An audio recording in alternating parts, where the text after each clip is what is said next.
I've been to one global chiefs conference sometime in July, August in UK. Okay. And I found other two wars were being discussed, but there was no mention of even Operation Sindoor. Why was that? So I think. What's your guess? So as I look at it, because those are protracted wars, they're continuing, and maybe people are not comfortable talking about another war in some other region where they had nothing to do with that. I mentioned there also, and it's one thing that they need to learn from Operation Sindoor is how to terminate a conflict. Selection and maintenance of aim. I think that is where the world is going haywire. Right.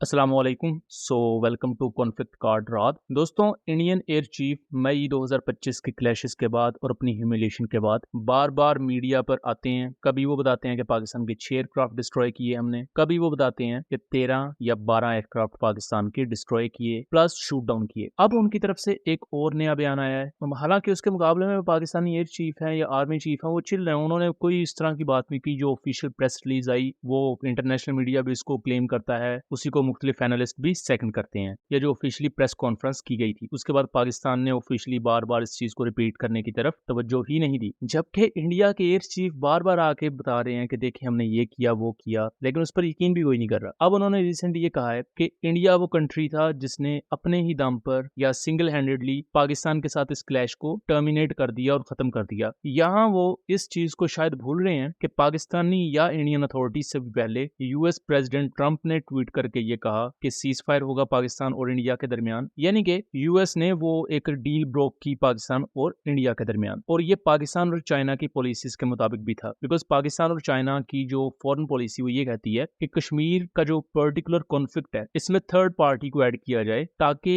Kashmir का मसला हल हो सके। और अगर third party add होती है तो कल को ये भी जवाब है कि चाइना भी एज अ थर्ड पार्टी इसमें आ सकता है। इंडिया की पॉलिसी की ये चीज खिलाफ है। इंडिया कहता है कि सिर्फ कश्मीर का इशू पाकिस्तान और इंडिया ही तय करेंगे। तो इंडिया उस वक्त इतना ज्यादा पाकिस्तानी स्ट्राइक से परेशान हो चुका था कि उन्हें मजबूरन एक थर्ड पार्टी यानी कि यूएस को लाना पड़ा और सीज फायर करवाना पड़ा। और ये गालबन 10 या 11 मई की रिपोर्ट है सीएनएन की, जिसमें सीएनएन के जो करस्पॉन्डेंट थे उन्होंने ये रिपोर्ट किया कि पाकिस्तान ने जितने बड़े पैमाने पर स्ट्राइक्स की इंडिया के खिलाफ, और खुद इंडिया की कर्नल सोफिया भी ये चीज एक्नॉलेज करती है कि 26 एरिया को पाकिस्तान की तरफ से हिट किया गया, निशाना बनाया गया या टारगेट करने की कोशिश की गई। तो ये एक बहुत बड़े पैमाने पर रिटेलिएशन थी पाकिस्तान की तरफ से, जिसके बाद इंडिया बहुत ज्यादा शॉक हुआ, जिसे खुद ये सीएनएन की रिपोर्ट कंफर्म करती है। देन सीएनएन के जो उस वक्त रिपोर्टर थे उन्होंने भी इस चीज को कंफर्म किया कि जब पाकिस्तान ने अपने मिसाइल्स या रॉकेट्स के थ्रू अटैक किया तो इंडिया फिर यूएस के पास गया कि आप सीज फायर करवाएं, और इसी चीज को इंडियन कांग्रेस भी कंफर्म करती है। अब जो इंडियन एयर चीफ ये बात कर रहे हैं कि इंडिया ने सिंगल हैंडेडली पूरा कॉन्फ्लिक्ट खत्म किया, इसका मुझे नहीं पता उनके पास क्या सबूत है या सबूत है भी या नहीं। लेकिन एक चीज आप नोटिस करेंगे कि किसी इंटरनेशनल फोरम पर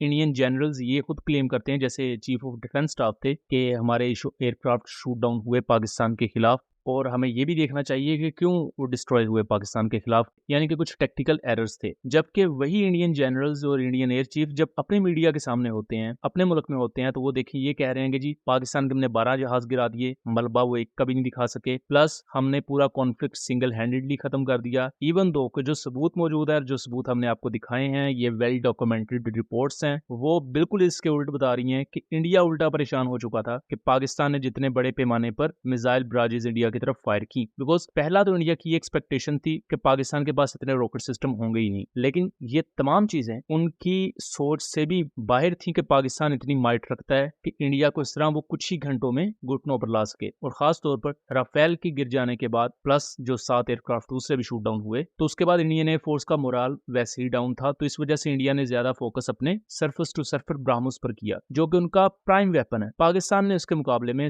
अपने सबसे ज्यादा लो टियर के फतह 1 यूज किए और थोड़ी सी तादाद में फतह 2 रॉकेट सिस्टम्स को यूज किया, जिन्होंने मल्टीपल इंडियन साइट्स को हिट भी किया। उनकी वीडियोस तक मौजूद है। बट इंडियन एयर चीफ यहाँ दोबारा से वो एक बॉलीवुड स्टोरी एक्सप्लेन करते हुए नजर आ रहे हैं कि हम सिंगल हैंडेडली सबसे ऊपर थे। अगर आप इतने ही ज्यादा ऊपर थे या सुपीरियर थे और जंग जीत चुके थे तो आपको सीज फायर करना ही नहीं चाहिए था, बिकॉज इंडिया का जो एम है वो पाकिस्तानी कश्मीर को लेना है वापस, तो वो नहीं ले पाए। उल्टा पाकिस्तान ने 15 पोस्टों की पिक्चर्स रिलीज कर दी जो कि पाकिस्तान ने डिस्ट्रॉय की थी इंडिया की। तो ये वो तमाम चीजें हैं। अगर Indian air chief international analyst को बुलाएं, उनके सामने ये बात करें, प्लस जो वो बातें कर रहे हैं उनके सबूत दिखाएं, उनकी पिक्चर्स दिखाएं, जैसा कि जहाजों की बात करते हैं तो उनका मलबा दिखाएं, तो शायद उनकी बात पर कोई यकीन करे। अदरवाइज इंडियन एयरफोर्स जितना बड़ा मजाक बन चुकी है उस चीज को आप खुद एक इंडियन शख्स की जुबानी सुने।